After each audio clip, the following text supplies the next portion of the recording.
కొందరు మానుకొనుచున్నట్టుగా సమాజంగా ఒకటి మానొద్దు. లైవ్లో వస్తుంది కదా, ఇంటి దగ్గర వినొచ్చు కదా, ఎక్కడున్నా వినేయచ్చు కదా. ఆన్లైన్లో వాక్యం, ఫోన్ పేలో సందా. నువ్వు చెప్పావు, నేను ఇచ్చేది నీకు ఇచ్చాను, బాకీ చెల్లి అయిపోయింది. ఇలాంటి పనికి మన పద్ధతులు బయలుదేరినాయి.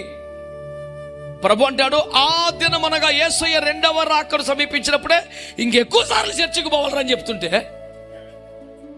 ఇప్పుడు అక్కర్లేదంటాడు. ఏంటాడు? ఇదివరకు వారానికి ఒకసారి పోయాడువా, 2-3 సార్లు రా. ఇప్పుడు ప్రభు రాకడ సమీపంగా ఉంది, గురుతులు కనబడుతున్నాయి.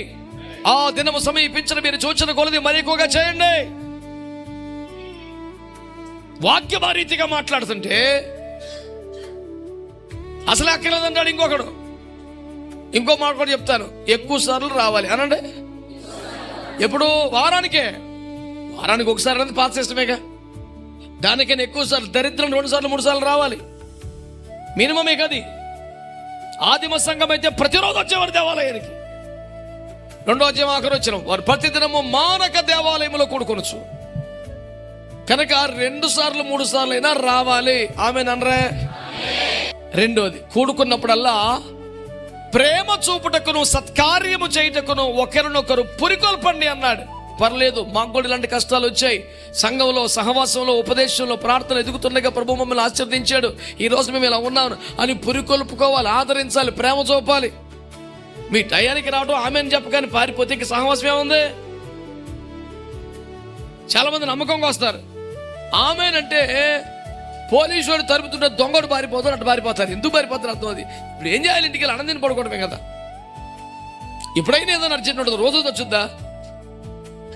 మరి ఎందుకు పారిపోవడం అలాగా? వాళ్ళకి ఇష్టపడదు అంతే.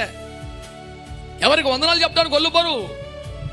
ఎవడన్నా వందనాలు చెప్తే తిరిగి వందనాలు అంటుకోవడం కష్టం. యేసయ్య నీకు అపోస్తల పాదాలు కడితే నీకు వందనాలు చెప్తాక నొప్పే ఉంది. ఇలాంటి అడ్డగోల పద్ధతులు నాకు సహించబుద్ధి కాదు. ఒకరికొకరు వందనాలు చెప్పుకోవాలి. చెప్పుకుంటారా? అయ్యగారికి మాత్రం చెప్తారా? ఒకరికొకరు చెప్పుకోవాలా, ప్రేమ చూపాలి, ఆదరించాలా. అంతే, కొంత సమయం మందిరంలో గడపాలి. కేవలము వాక్యం వినడానికి కాదు, సమాజముగా కూడుకోవాలి, మందిరములో కూడుకోవాలి. ఎందుకు? ఇదివరకటి కంటే ఎక్కువ సార్లు కూడుకోవాలి. ఎందుకు? ఒకరి పట్ల ఒకరు ప్రేమ చూపడానికి, ఒకరినొకరు ఆదరించడానికి, మంచి పనులు చేయడానికి, పురికొల్పుకోవడానికి, పరిశుద్ధ సంఘముగా, సమాజముగా మందిరంలో కూడుకోవాలి.